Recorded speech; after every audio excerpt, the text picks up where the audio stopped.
Okay. I'm asking questions about the chain that we looked at in lab. Second harmonic, first harmonic. How do I stimulate a second harmonic and where do I go to stimulate a second harmonic? And all kinds of stuff like that. What's the nature of this wave?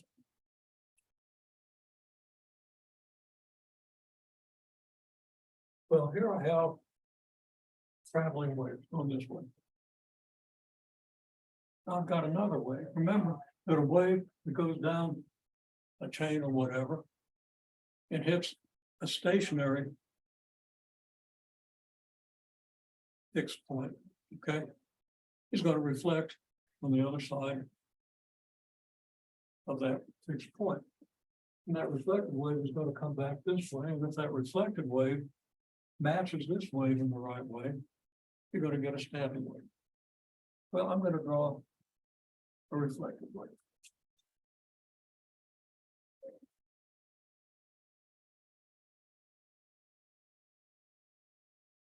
Let's say it's a reflected wave.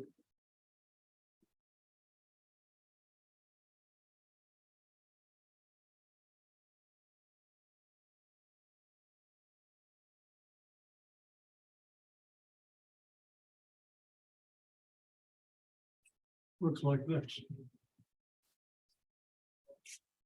Then, at some instant, the reflected wave looks like this. Okay. What's the sum of those two waves look like?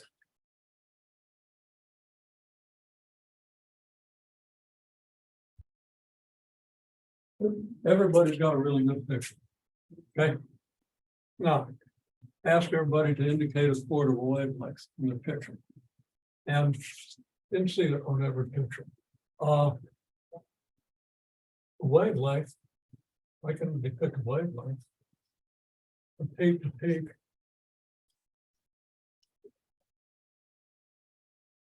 Is a wavelength, right? And of course, we do the same thing on the grid.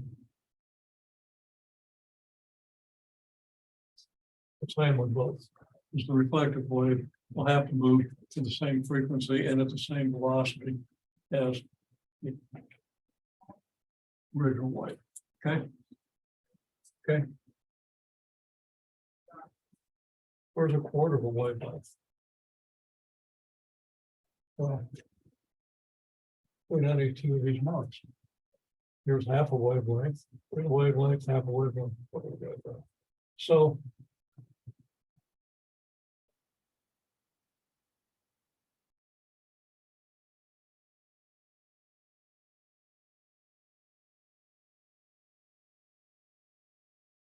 there's a quarter of a wavelength. So what I want you to do is sketch the same picture right below the other one. Make sure your scale lines up. Okay. In other words, between here and here, don't put 14 marks here, we put 12 marks here. Okay. Line them up. And then move each wave in its direction a quarter of a wavelength. And show me then what the sum of the two waves is going to look like. Okay, so what I saw was, I think most people move both waves that way. And I think I said, you can go back and check me on that, because I'm not 100% sure when I said it, thought it, or imagined it. Said move each wave in its direction of motion. Okay. Pretty sure I said that. Anyhow, if you do, then this point here is going to move over here. Right? And at this point here, the thing's starting its downward arch. So this point has to go to here. I want you to see if this point ends up here, well, the rest of it draws itself. Okay, you're careful. Real easy to mess it up, we do all the time. Okay. And then if you take, let's say, this point of the green graph and move it here, not here, okay, then the downward arch of the green graph will start right here, and it's going to match. And then, of course, we include this one part here. And when they match, what does that do? What's the sum going to look like? And sketch that, and sketch the sum.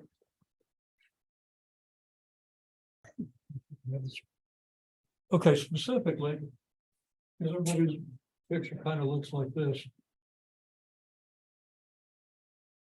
And if you're drawing this to make sense of it with yourself, mostly you're using like a solid line for one or solid curve and a dotted curve for the other.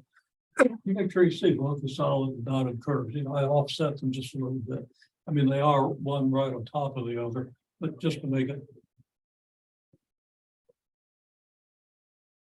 a little clearer where the curves are, I'm doing this now. If you add these two functions, the y values are going to add, right? So if this is x and this is y, then these two y values are going to add. At this point, you're going to end up with a point down here, aren't you? Okay. And at this point, you're going to end up with a point up here. And of course, here you're going to get 0, you're going to get these points, right? So you're going to end up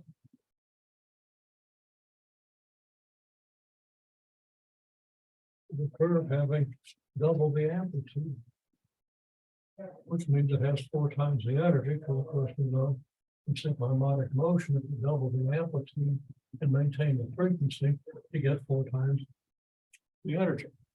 Talk a little bit about energy in the wave. One of the introductory problems has that. Okay. So right there is what we get. So we go from flat line to this. Okay. Now, if we do another cycle this time, another repetition. Okay. We're going to move this point to here. So now the orange curve is going to look like this.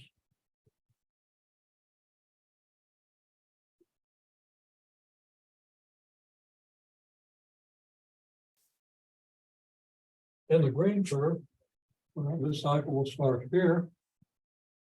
Well, wait a minute. I moved that thing the wrong way, didn't I? Would you let me do that for? Okay. Well, this is going to be the green curve. Let's see if I can make orange into green. Did a pretty good job so far.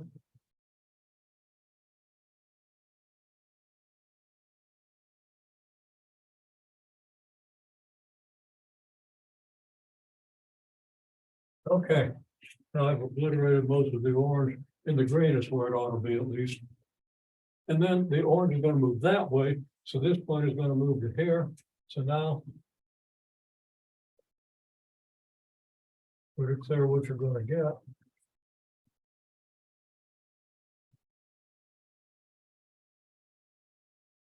We're going to get cancellation again. So your wave is going to go flat again. And we do another.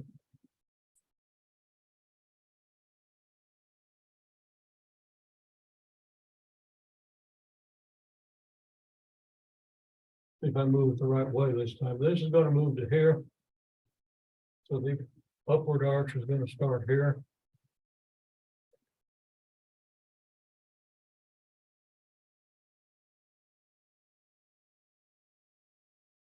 Further I go, the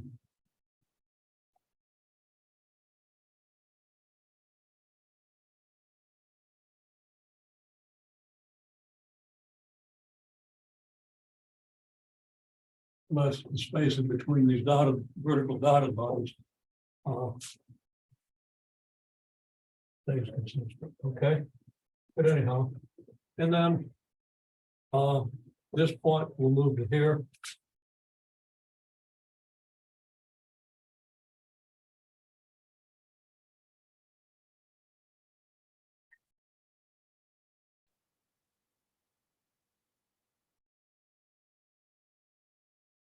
We're gonna have something that looks like this. And now again, if we add them, they reinforce.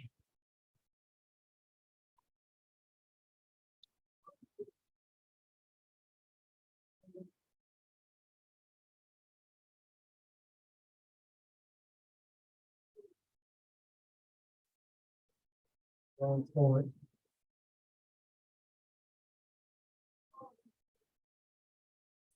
And there's the badly drawn blue curve that indicates what happens here. You get the idea. Okay, so let's see. Tell me what's happening at this point. At this point, the whole thing is flat. So this particular link on the chain is going to be right here. Okay. Then what happens? Well, that goes way down here. Okay. It'll be down here. And then what happens? Well, it's flat again, so it's backward started from what happens here. It's up again. If I go one more half a quarter cycle, then just be here. Because like this point's going to go to here. And right there it is. And okay, this point on the orange curve is going to go to here. And there you see it. And this point on the green curve is going to go over to here.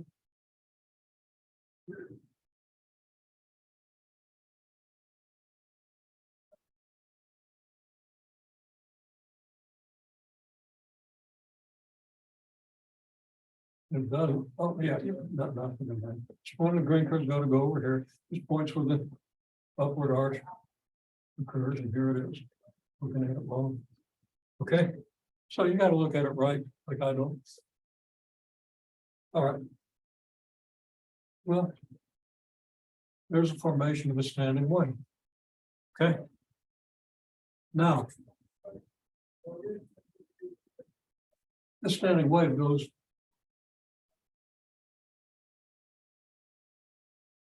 forever in that direction and forever in this direction. Okay.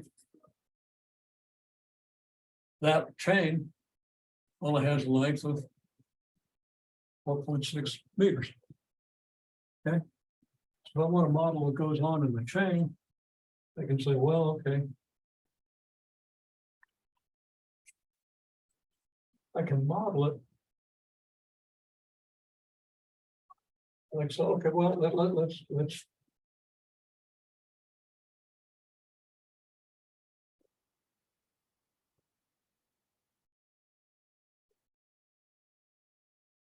look at another thing, okay? Here. Point is here, right? Here. Point is here. Here. Point is here. Point is here. Point. This point hasn't moved, has it? Okay. Well, what do you call that? It's a node. Okay, so you got a node here, and you're going to have a node here. Every other vertical line, you've got a node. Really like a better piece of purple chalk. If you would give me one. Somebody give me a piece of purple chalk. I've got purple chalk. Where does it go? Well, I've got a little inferior piece. I guess I can do it. Okay. So.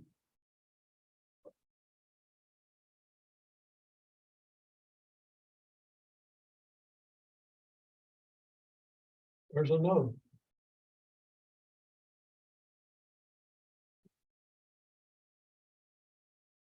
There's a node.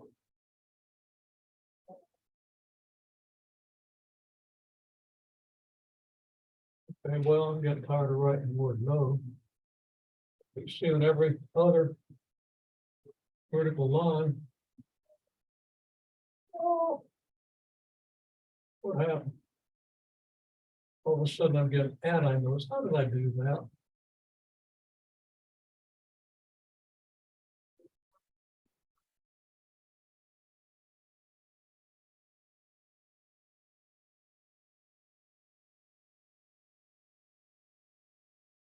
Never mind. Again. If I knew what I was looking at, I wouldn't have that problem. Okay. So these purple lines are the locations of nodes. All right. Well, between these two purple lines, what are we seeing? We're seeing two nodes and an antinode in the middle, right? So there's two nodes, there's an antinode. What mode is that? Well, that illustrates the fundamental mode, doesn't it? That's the jump rope mode. Thing is, right? A little later. Between here and here. Straight. A little later, it's up. A little later, it's straight. A little later, it's down. Okay? No nodes in between.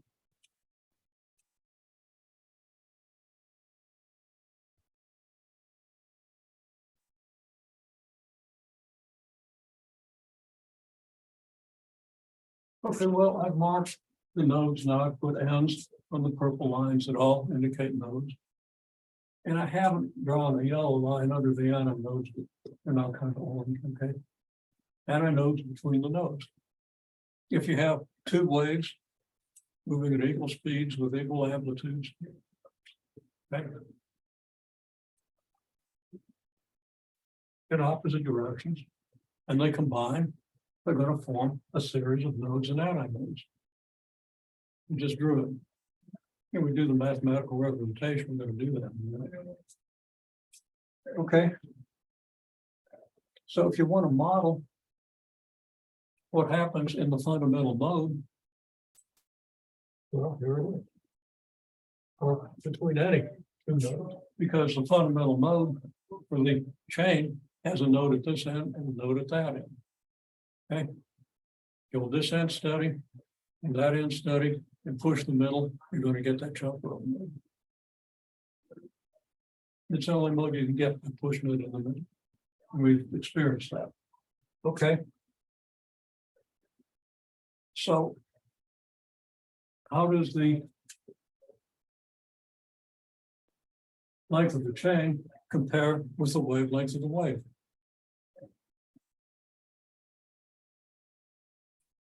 Between here and here. What fraction of the wavelength, or how many wavelengths, whichever, is the node antinode? Well, is the length of the chain if we're modeling the fundamental.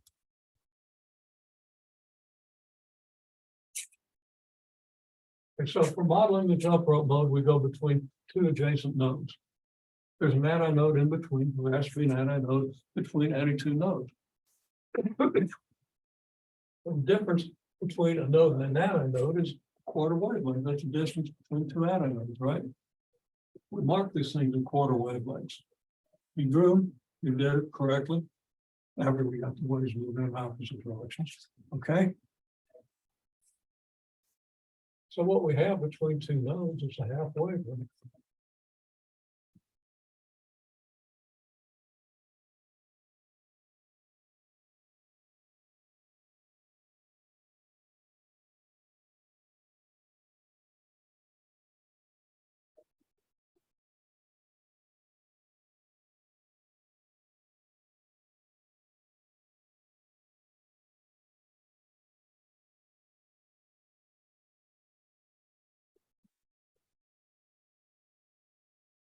Okay. What if we want the second harmonic? Where do you see a second harmonic?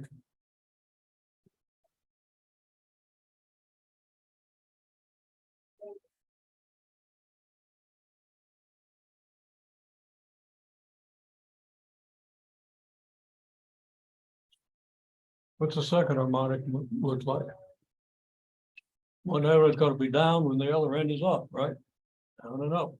It's not like that. Where do you see that happening? We have a flat chain. Now we have a chain. It's has an antinode here and an antinode on the opposite side here. Well, that's what the second harmonic looks like, isn't it?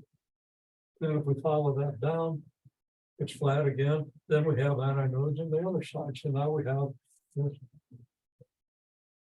motion. It should be familiar to us. We're creating two antinodes. Okay.